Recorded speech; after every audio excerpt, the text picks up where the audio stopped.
talking to the, hopefully, entire world of drifting. Aaron Losley in Denton, Texas. Myself in Denton, Texas, Nate Hamilton. Yep. Probably going to be interviewed, have some fun. Lone Star Drift Channel, let's go.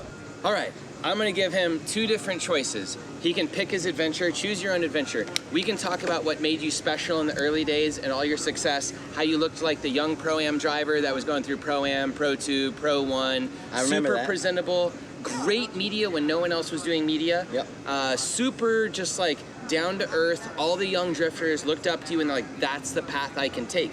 Because all the JRs and, you know, all the other people, Forsbergs, they had already made it and they were unapproachably, you know, high up there kind of thing. Mentors. Yeah, and everyone watched you as an early like prototype of a vlogger almost.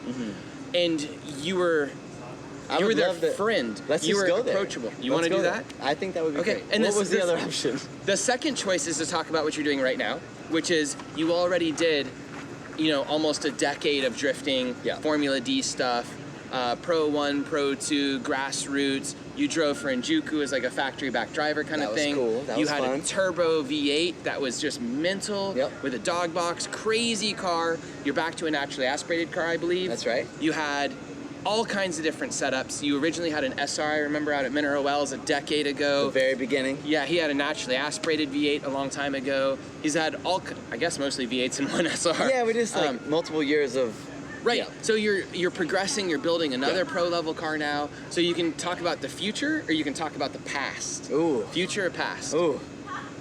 I mean, let's go to the past because I feel like it would bring more value. He's like, those are the sweetest memories. Yeah, both of them. I mean, and what I'm up to, I'm happy. So just a little update here. I'm happy at where I'm currently at. So for everybody watching, whether you're on the path A or B, I'm still happy. So I would choose path A. Let's talk about where I've came from. Go for it. Because that's cool. Tell us about the, you can, I guess, skip, but you can just chat a little bit about the early days. But where don't talk about we it starting too much. at? Like, where are we starting at? First time I met you, I think, was at Mineral Wells, probably, in your SR car. You'd come out with your friends. Yep. You'd slide around. We'd be a football field away from tandeming everybody. One of my, okay. So I got you on that. So one of the first memories I've had was I think you helped me host George Lopez, right? He passed away. So that's why the JL Say Sideways is so dominant in our shit. But it's like, so I had a buddy who passed away in a 240. You and I, we all collaborated and helped hold an event. So I had an SR20, and I took George's mom for a drifting ride, and I blew the motor up. Talk that way. Sorry. Keep going. I blew the motor up. So yeah, that was the moment where SR20 turned into V8 with George's mom, who you helped me host an event for, who passed away. So I just remember that moment. 2 things about that. 1, aren't you glad you got rid of the SR? I mean, like, that saved you a lot of problems getting rid of it so early. Actually. And 2, I remember a very specific memory. We were going to a memorial service, and I took my race car, which I swapped a V8 in my car forever ago. I didn't do it, somebody else did. Somebody will correct me on something like that. On RPF ones. On RPF ones. This is a full cage, like Formula D car. I don't remember what year it was. You remember the year? It must have been 2010? Earlier. 2009? Earlier. Yeah, like 8.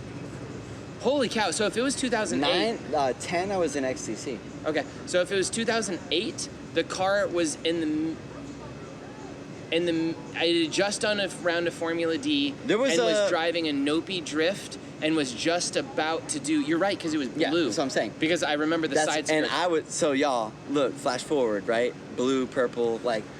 Yeah, I'm serious. We go by colors. Well, there's a thing here, and it's like, I remember having a... So Alex at Inc. A was my first sponsor, RPF ones, and it was like, I came up with an LS that Cumlaw put in from Garland, shout out Cumlaw at Customs Unlimited. So there was a whole little thing where I was looking up to you guys, you, Stu, Walker, like all the whole, you know what I mean? Texas at that time, and I built my program off that. And I think that as I built my program off that, and I walked in to say hello to you, there was kind of like a copycat momentum going on. Yeah. Would you say? I suppose because you did a V8 and you did RPF ones and all that stuff, but I think you always had your own style and your own thing. And you were always kind of like, we didn't talk much, you were doing your own thing. Right. And I think you had a very clear goal of what you wanted to do and focused on that, and you weren't getting distracted by everybody. To go back to this story real quick, Yeah. we were at the memorial thing. Yeah. We were driving a pack of us, our race cars, and remember, this is a straight race car. No plates even on the street. I didn't have plates, I didn't have inspection. I just figured I could tell the cop that we were going to memorial service and they let us go. I'm doing rolling burnouts It was rad. on the highway It was rad. in Dallas at like 80 miles an hour. I would dump the clutch and do a burnout. And like, I do a burnout at like 90 miles an hour, 80 miles an hour, accelerate up to 130 or something like that. And a D-Max side skirt comes off my car, sails like 50, 60 feet up into the air and comes down in traffic. And you know, I'm doing like a buck 40 or something. And you're just like, oh my God, I could see cars swerve around it and everything. Was it gone forever? Oh, it was gone forever. Okay. I wasn't going back for that. Okay. But it was just, and then we went to the service and everything. I just remember that specific day. Yeah, for sure. Specifically street driving my car. And then we went and did burnouts, I think, or something like that at the memorial and service. that was a big moment, you know? And with drifting for me, that was a super big moment. And to foreshadow for what we're talking about, it was like me and George, we started doing donuts in a parking lot. That was it. When it would rain, we'd do donuts. We learned left donuts, right donuts, and then figure eights. And then he pretty much passed away. So for us... So super early on. Yeah, super early on. And we decided to each other, we were like, we got to go pro. We got to go pro. We had a buddy, Joseph Bell, who he was You finish your first figure eight, you're like, time to go pro. Yeah. Well, our buddy Joseph Bell, he was watching D1 and he was showing us Japan, like after that moment, because we didn't even know really what we were doing. Like, swear to God, like there was not a lot of reason to do what we were doing. We were just skateboarders approach, right? So anyways, Joseph Bell, shout out to you. We came through with like why we would drift, and then George passed away, and then I told myself I had to carry that on. So your father seemed very supportive too, because you had lost your friend, and he seemed like he was a big part of that. Yeah, obviously, like, if you're 16, and I you like kind of to have to have a lot of family for support. sure. And I like to kind of like, not in a bad way, but I like to call Dad out, because before we started drifting, he had no clue about it. And until I wrecked multiple times and had to ask him, literally, Dad towed me home from Mineral Wells. Like, pull, like, just a strap. Like, I had to ride my brakes from Mineral Wells to Raleigh, Texas. Someone do the math. What? Yeah, swear to God. That's like 210 hours. miles. Yeah, it's Holy cow. legit. Your Like, dad should have got you a tow cool. truck. It was so cool. But then he was like, what are you doing? And I'm like, I don't know, come with me next time. So Dad was not, I had no motorsports background with my family. Yeah. At all. None of it. Well, he was supportive, and it seemed to like He was really so work. cool. Dad's so cool, man. He still supports it to the day. I remember he was always out at the events, walking around, saying hi. Okay. I think, oh, sorry, go ahead. No, you got it. Go. All right, fast forward a little bit.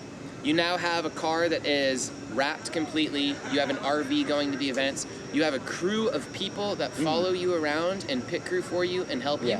You have like a pit, and I mean that's immediately. As soon as you have a V8 car, seems like you had a pit crew. You had somebody who was like a crew chief, someone doing tires, someone doing media. You had the driver. This is learn how to do figure eights, get a pit crew. Well, yes, but I mean, yes. And for everybody watching, like, that can happen. But at the same time, I think we used a lot of passion and we used a lot of, like, connection between community to make that happen. Because on every level, all right, 3 margaritas in, confession. But on every level, everyone was learning.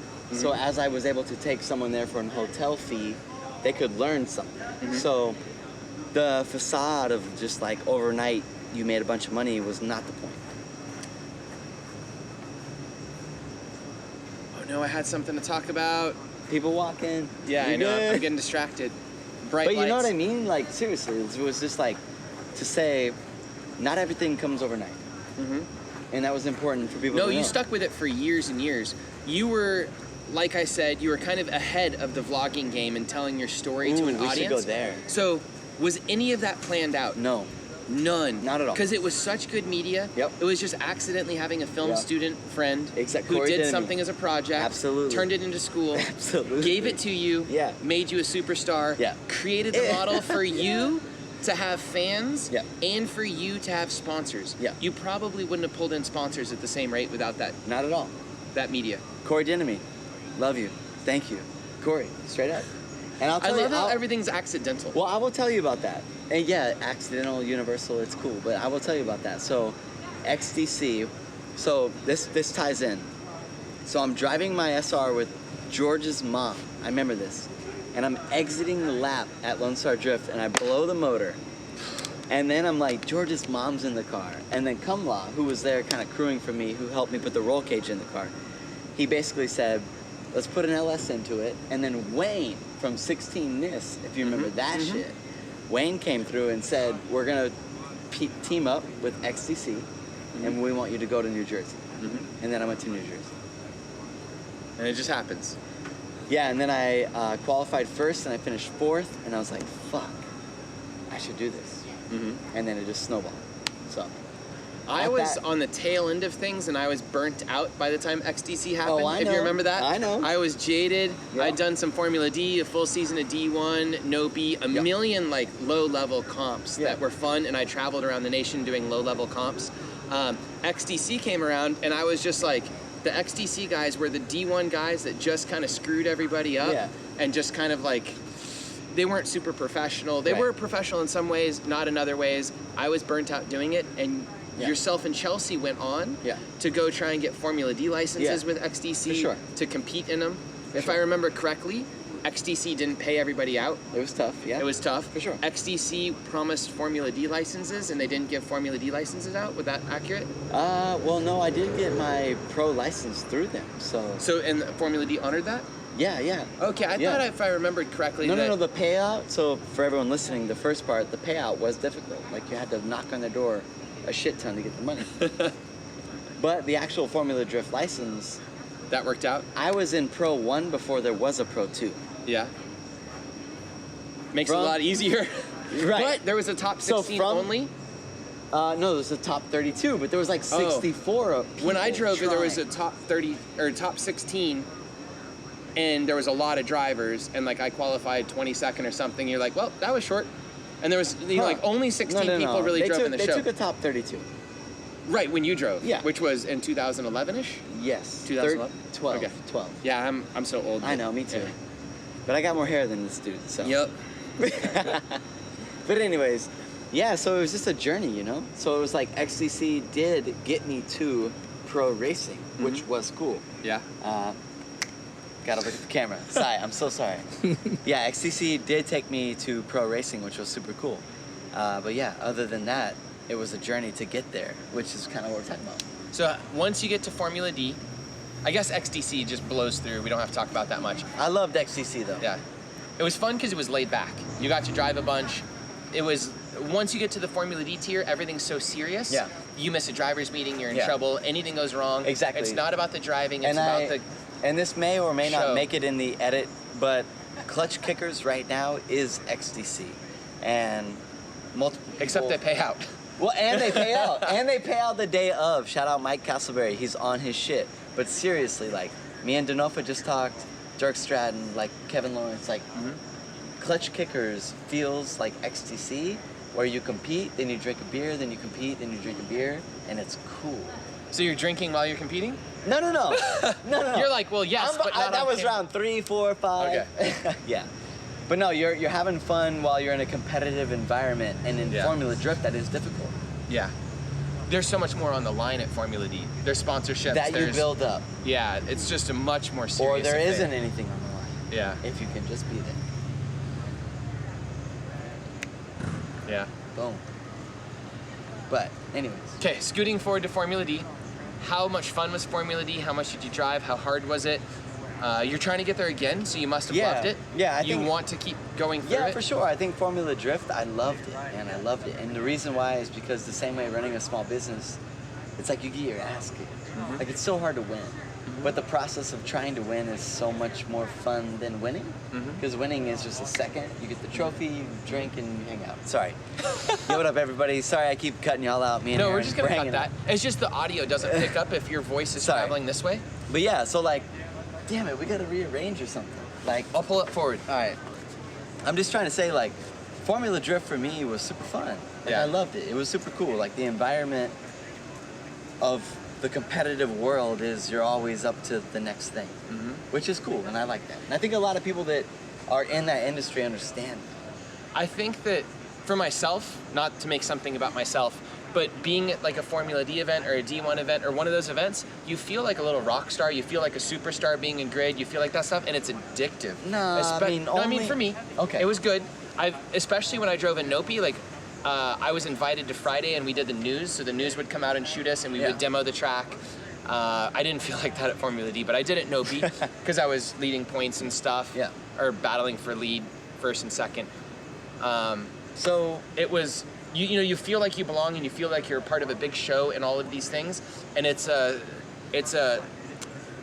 like a cycle that feeds itself where you feel awesome and all these things. But at the same time, if my car started breaking, I would feel so stressed out because I wouldn't have the ability to keep a car running in competitive format. So there was a time where you feel amazing on top of the world, everything's going great, you're competing, you're part of the show, and then like if you're getting called to grid and you're working in the pits and they're screaming at you, you got 30 seconds to get to grid, and you're like, I'm not gonna make it. You're like trying to get your friends to help, you know, no one wants to help. It's not, you know how the I'm following. Yeah, I was gonna say sometimes it was just an anxiety mess, you know, just like stress ball thing, and sometimes it was great. It was hard to control. I mean, but that's on you. Like, that's on each driver to control that situation. Oh, no, I know. I was just saying I kept putting myself in the position to feel that way. So I was feeling amazing on D1. Yeah, like D1 and Nopi, I felt like I was on upward trajectory. Everything felt great, even when I wasn't doing well. But even I was tandeming against Daigo. I was tandeming against all these awesome guys. I was on the time, you know, having the time of my life, losing to Daigo even. I was just happy to be there. Which I'm sure how you felt, you know, in FD. You're just happy to be there a lot of the time? No, because you have to, well, you have to be, we talked about this earlier, preface. You have to understand that, like, in order to step into Formula Drift, you would hope to yourself that you would want to win. Yeah. And even if you line up against Aaron Losley and, oh my God, I'm about to drive against him, you don't want to under leverage yourself to think, even because I'm driving with him means I'm good. You want to win. Yeah. Like Matt Field, he's got my back.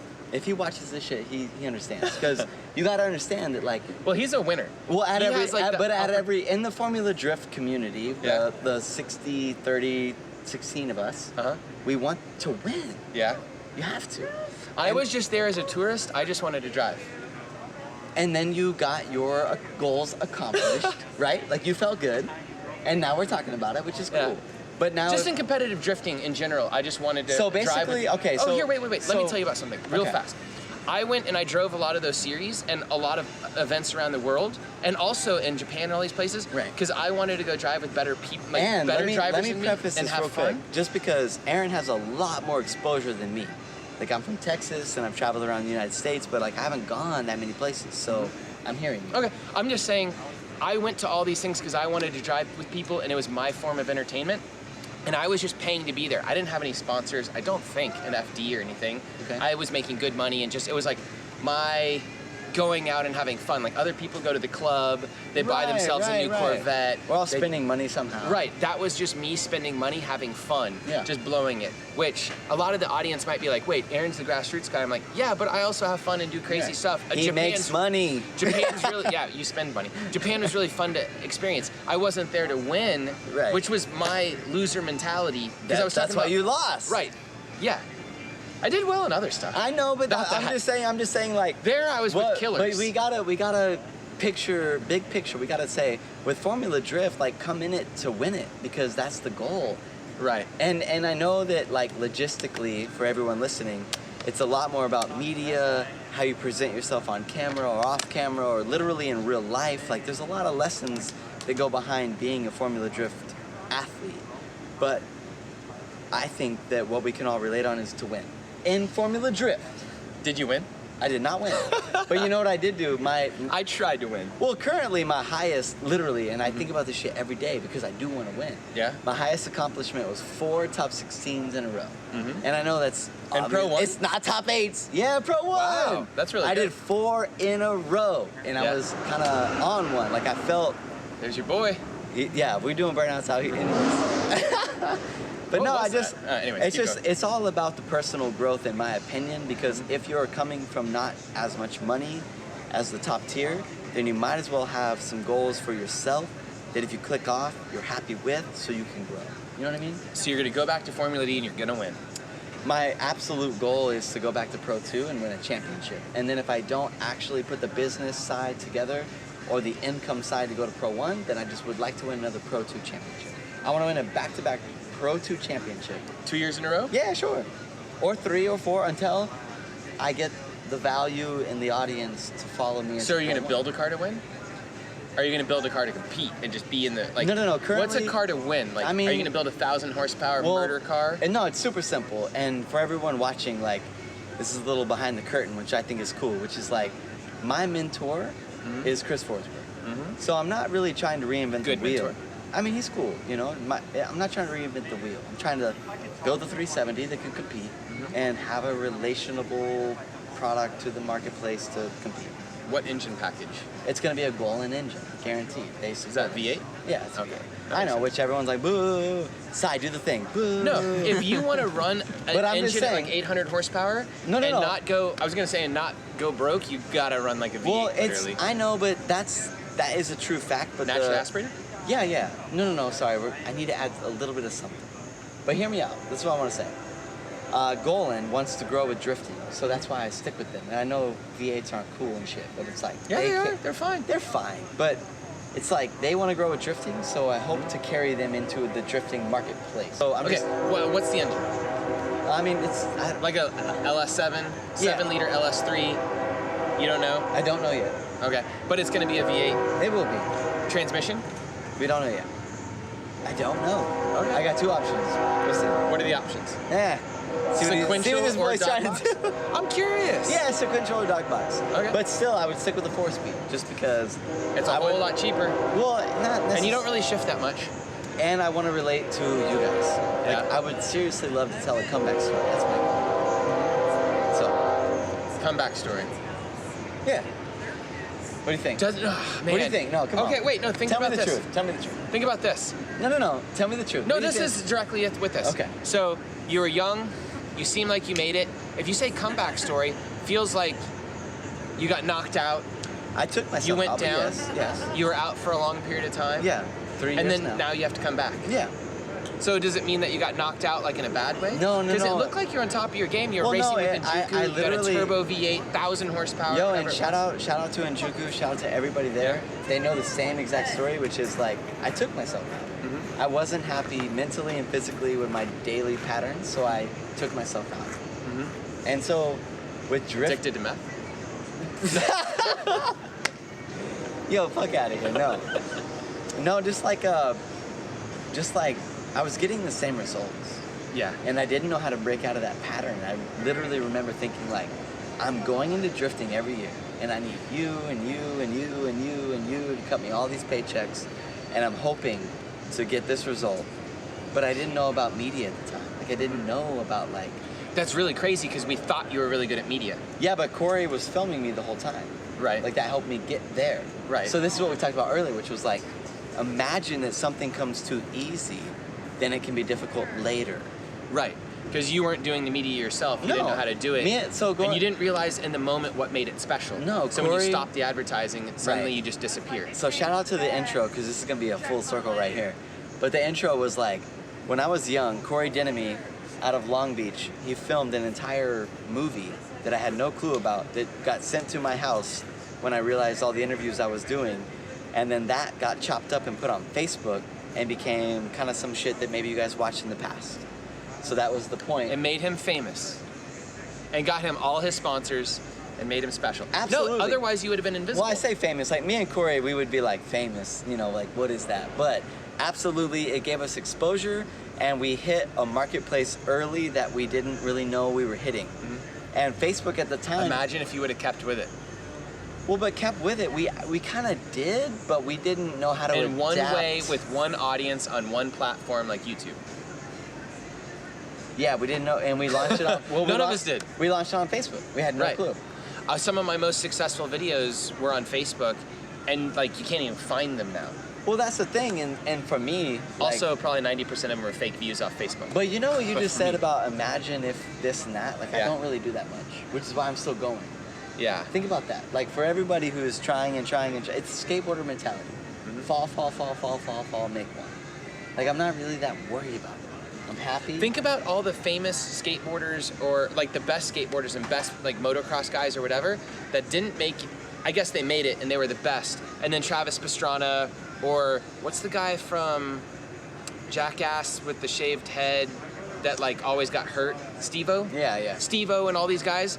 the jackasses that ran around and like they were the most popular ones that got paid the most, or the most exciting, and they weren't even good at their sport. They were just really good at media or being in front of media. What does that relate to here? You were really good at media in the beginning, and you didn't realize the success of it. Right. Because I don't realize, what is successful in my own. I get wrapped up in my own work, and I don't know what the successful thing is. Sometimes, like, I think, oh, I need to go put a bunch of money in my trailer, because the trailers, you know how that feeling is. And, like, the trailer never mattered. No one saw the trailer. You could have been in an open trailer. I'm with it. The only successful thing was you being in front of those videos and then the audience seeing them. Right. Audience didn't care about that. I remember you had an RV. We were all excited. We're like, you came to events with RVs and your whole crew was living in it. We're like, that's baller. Shout out Jake and Zach. But you know what I mean? Yeah. That wasn't the cool part to the audience. It was the cool part when you were there, and everybody thought it was rad, but none of that mattered to the overall audience. The overall audience cared about that video series. And 8 years later, a lot of my friends still telling me like, oh, what's Nate up to? Because I remember that. And I feel like we always had good vibes, like in results and in things. Like, of course, we went through all the trials and tribulations and shit, but like, it's good vibes. Like, I feel like I've traveled around and just given good vibes to a lot of people. No, you have. But you still gotta make it work at the end of the day if you want to do it, which is tough. So here, but to the new at guys, a scale. Yeah. Go ahead. Like, I mean, to the new guys, let's get it. I was gonna say, to the new guys and everything, what would you tell them? Because everybody knows what I would say. I would say pace yourself. I'd say stay within your lane, do all these things. What would you say? Well, I would say dream big, go to win. I mean, do Formula D, build the car, cut a fucking throat. No, just fine. I would just say, like, it's very true to dream bigger than you can dream, because I think that will take you to the next level. But realistically, you have to be happy where you're at. And I know that sounds kind of motivational or whatever, but it's anti-motivational almost. Like, you want to dream big, and then you say be happy where you're at. Well, I'm just saying, like, for me personally, like, think about this. When you guys watch this video, we are in 2020 in a pandemic, and Nate Hamilton has no Formula Drift vision in sight. Imagine this. But now you watch this 4 years later, and holy shit, he came back. That's the shit I'm on. So you got to think about things longer term. Yeah. Because if you believe it, you could do it. And that's how I'm living my life, is like telling everybody right now, I'm happy. I'm screen printing shirts for some drifting athletes, some cheerleader chicks or whatever. Like, the whole marketplace I can screen print for, I will. Shout out screen print. Right? No plug, whatever. But no, what's your shop name? No, it's fine. But no, it's what's like, your shop name? This dude trying to plug me. They know if they want to find it, they'll find it. Okay. But I'm just saying. NateHamiltonScreenPrinting.com. No, you won't even find it on it. Anyways. I'm sure it's on his Instagram. But all I'm saying is, like, yeah, you can find it easily, right? That's the point. But I'm just saying, like, we're all growing at our own scale, and as long as you're happy, I think, and we add positively to drifting, it should be good for drifting. Yeah. You know what I mean? I know, and this dude over here, obviously. Think about it this way, let from the my comments perspective. flow. No, from my perspective, if I did the exact same thing over and over and over again, we would have never gotten out of mineral wells or specific places. We wouldn't advance. but I have to think ahead. You're guiding an audience to a show, and I'm the person acting in the show, so it's different perspectives. It is, and it's not. Like, if you want your audience, you were originally on Facebook and then YouTube, now you have a TikTok. Sure. I made a joke about TikTok and you didn't laugh. I do have one. But yeah. Well, no, and literally, like, shout out to Nate Hamilton TikTok. Well, and then I don't know the TikTok dance. The thing that I learned about TikTok. It's just him TikTok dancing. Little side note, I never danced on it. All I did was post all my content that I like to post on TikTok, and that's it. And then I think TikTok enjoyed it. So I didn't dance once, man. Okay. You can't catch me dancing on TikTok. No, my point is, though, is you need to focus. You need to be where the market's going to be in a few years. Because if you're going to have sponsors and you're going to do all this stuff, you need to focus and hit the market correctly. Yeah. If you want to continue into 4 years later still being in Formula D. Yeah. And I don't know where the market's going to be. Yeah, I don't know where the audience is going to be. You could literally see all the...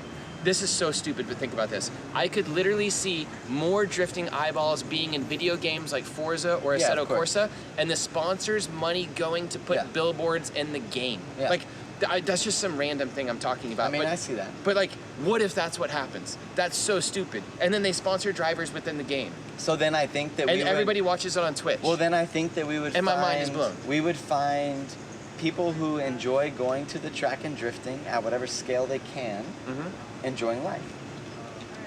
Like, the shit you asked for. Like, when you brought me up, when I was a young kid, I think I had the influence of damn it, Sai, you're gonna have to do some editing here. But I think Sai doesn't edit. He does. oh, I'm the whatever. editor. Aaron, yeah. So I think I had the influence of like Formula Drift itself is a thing. So Yeah. hang out as long as you can as a skateboarder grinding curbs before you go to the ramps. Yeah. That was my intuition with you, right?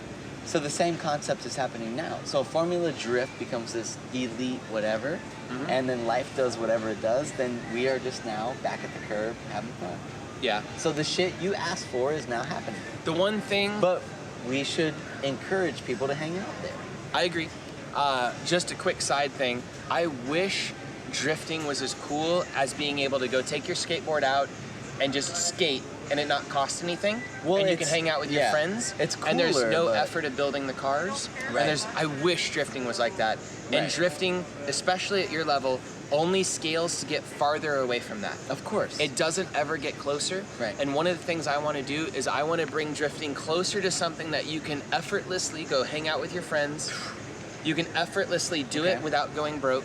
You can you Yeah. can see that what I've been trying to do. Like, Yeah. I just recently made a video about the competition nature and the well, style and all I these kinda, things. I kind of liked your approach on just bringing in more money to support it versus trying to get it suppressed. You're like, can I just have more money instead of suppressing the well, amount of money? I'm just saying, like, imagine you can't suppress the drifting evolution, but you could get more people involved to big up it, and big in it. and big in it. I made Like, that. you could get more people to say yes. Versus- can. But how? Okay, then how But- are you gonna go backwards? Where are you going backwards from? Say like the Texas Street Legal Rule Book or all these things. If How you is could- that going? amazing? But realistically, It's where bigger do than they my go? Pro-Am But by where do they go more than from double. there? Do They just have- enjoy it. Okay. They so have they're- normal there's the lives, they have skateboarders normal on the curb. jobs, they eventually have a girlfriend or a wife. So you got it. They don't Then you're sacrifice good. everything. Then you're good. We're talking to like Matt Field because we're talking about Yeah. him. I did an interview with him recently. He was like, I can't have a girlfriend. She's fourth on the list of things that are important to me. Not getting married, not having a girlfriend, I know. not doing any of I that know. stuff.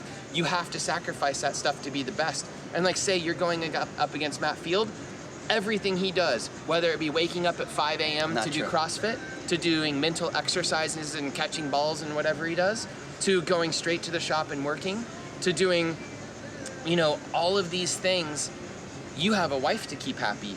You have a life to relax in. Yeah, You but- have a bench to go sit on and hang out with your friends. Matt doesn't do that. I understand that, but then me and Matt, like, Yeah. realistically, we would have a conversation on how he spends his time. Which is obsessing about winning drifting. Right. And you're hanging out, shooting a video, or like Right. relaxing, you're Right. screen printing. Think about this. You go screen print to run your business, and Matt goes and drifts, or Chelsea goes and drifts. we gotta preface like, No, but it's true. like relaxing and screen printing in the same pocket is Oh. like the absolute. It's not the same thing. But my point was. Well, is- yes, Wait. but- okay. How many hours a week do you currently focus on professional drifting? Less than you would think. More than 5? Yeah, for sure. More than 10? We're talking about actually A week? physically working a week on drifting. I think that I would say that I'm always working on drifting. I literally believe that in my brain. No, when you're screen printing, you're screen printing. When you're doing No, but when you're screen printing, you're running laps in your head. I've done this before. Really? I've done this at Rhythm. Okay, so I started Rhythm Principle. I left Njuku Racing. I went from Claremont, Florida to Wiley, Texas. Everybody. Claremont, Florida to Wiley, Texas. Just because I felt that I needed to not ask for as much as I could give. That was literally the synopsis. I didn't want to take more than I could give, right? Didn't drive for a whole year. Literally. Which means you're not focusing on drifting while everybody else is. Then, after that, Running laps in your head is different than well, running I laps won on the track. 10K drift event. I won second place Holly LS Fest. Like, Yeah. literally coming off the couch. Okay. Like, seriously. Yeah. And this is all documented, 144, blah, blah, blah. But it's like, I came off the couch without driving 12 months straight. And I got second against top Pro 2 kids at Holly LS Fest. I Yeah. know, whatever. Blah, You're a blah, Pro 1 kid, though. blah. It doesn't matter. You're beating up on baby Yeah, seals. but no, I really wasn't. My car Yeah. was behind the times. I didn't have a mechanic. Your turbo 1,000 horsepower V8 Pro 1 It's car. not useful if you don't know how to use it. Seriously. Like, Okay, tell- I'm just saying, you came out with a killer car. You're a seasoned Pro 1 driver. Of course. That's top 16 that season. knew You're- I right. was gonna win. I had the mentality Okay. to win. Absolutely. Okay. But I'm just saying, you're saying, You can't. I mean, you went to like. Well, no, I'm saying like you're trying to explain to people that you're an underdog if you take off time, and I'm trying to say to people, it doesn't matter if you practice or if try. you are somebody that believes further than the pattern of trying, then you could be something. Okay. And all I'm saying is, I did that once. If you were a girl, you'd be into astrology and crystals. I made silence. Please leave that in. I mean, sure. Motivational posters. I mean, it's just Which is fair, because if it works for you, it works. But also what Power of happens thought. what happens is what you say over time comes true. Then Yeah. conversations like these become beautiful. All right. And that's what I'm hoping for. Like, seriously, man. And all I'm trying to say is, like, I do admit I'm an underdog. Like, people do not expect Nate Hamilton to walk up to the line and win. You could say that. You could be like, yo, you're going to go back to Pro 1? You're not going to win. And I get it. But in my mind, I absolutely have to believe I can. Yeah. Fair enough. I'm not doubting you, by the way. I mean, all I I'm know. doing is talking about the realities Yeah. of how many hours you work on something versus Matt or Chelsea. Which are numbers. Wait, no, I'm just saying it's difficult. It's something you're like, not a thing. Coming for you, Matt. Yeah, absolutely, Matt. I love you, and hopefully I will kick your ass, man. Like, seriously, and he Yeah. knows that too because we talked about this shit. Yeah. Like, it's something that we all have to understand is you can do all of your little patterns in life, and then when you have your little 20 seconds, how do you Hashtag keep pushing. perform? He's trying to play on me now. Was there Aaron. another motivational one he had besides keep pushing? Stay sideways. Oh, there we go. But that was George passing away, man. 'cause Right. He made that up. In Mexico, he actually made that up. So, anyways. All right. But yeah, anything else you want to talk about? I mean, I don't know. I just hope that everyone's getting some value on the other side of the coin, which is if you're an underdog, believe in yourself, and hopefully, you know, we don't let logistics and things and whatever overcome our mind, because the drifting industry is definitely going up in a good way, and it's harder to get into, but you still got to believe that you can come up, because if you're street drifting right now, that was me 10 years ago. To get away from motivational speaking for just a second, why do you choose a 370Z for your new chassis? Chris Forsberg. Just copying, or because he told you it's the best chassis? No, he's my mentor. Just copying. Okay. Yep. So does he let you copy paste all of his No, like we haven't even suspension stuff? Oh, you're just like, that's my boy. Yeah. He's like, don't do this chassis, it's terrible. Yeah, I still did it. Yeah. He didn't tell me that, but yeah. Okay. Yeah, no, seriously, because I look up to Chris, man, and I think that I was saying, did you find that the S chassis was at the end of, because like right now, the S15s are dominating Formula D.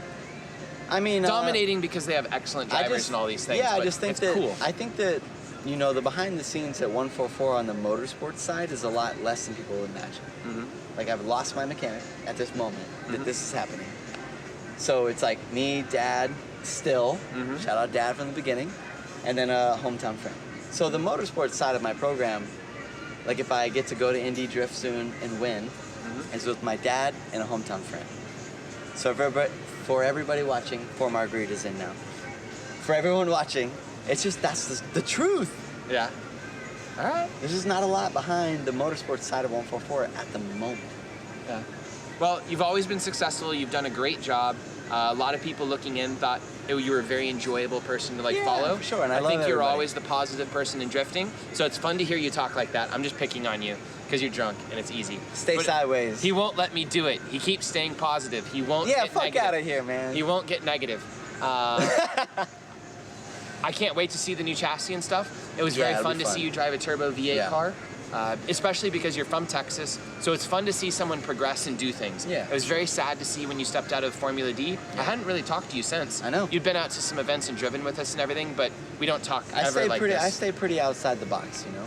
Yeah. Like, one of the things I remember when I was really young was like, if I don't study anybody, I'll become myself. I'll have to think about that. But you want to become yourself, or you don't want to become No. yourself? If I don't study anybody, Right. then the only thing I could do would be whatever I decide to do. Like, if you're influenced by something, damn it, Sai, we're gonna have to cut this. This is like, No, we're still thing. leaving this. I'm It's just a like, thing. I'm thinking about it. You know what I mean? Yeah. Like, imagine. No, there's just like, I'm imagining like an Instagram post with a hot yoga girl doing a pose, and then it's like, says that hashtag her fitness yoga Well, pant link. it really reminds me of the first time that I rolled the car up blue, RPF ones, V8. and you were like, this mother. You do know I paid for all my RPF ones. I don't You were give a sponsored. fuck, bro. No, I'm just laughing. I paid for all of them. I got all mine free. I know. I was jealous. I was literally jealous of that. I know, but this is the I point. talked to Alex. I'm like, what's this? But this is the point. He's like, I like Nate. Was I looked up to you, but then you Yeah. were jealous of me, and then that was a Yeah, weird. because I had to pay for those. But They're that was expensive. a weird thing. Yeah. And that later turned into a thing. Yeah. So nowadays, anyways, I'm just trying to say, big up to you and what you're doing. Thank you very much. To the whole audience, everybody's side, behind the camera, everyone putting in work to make this happen.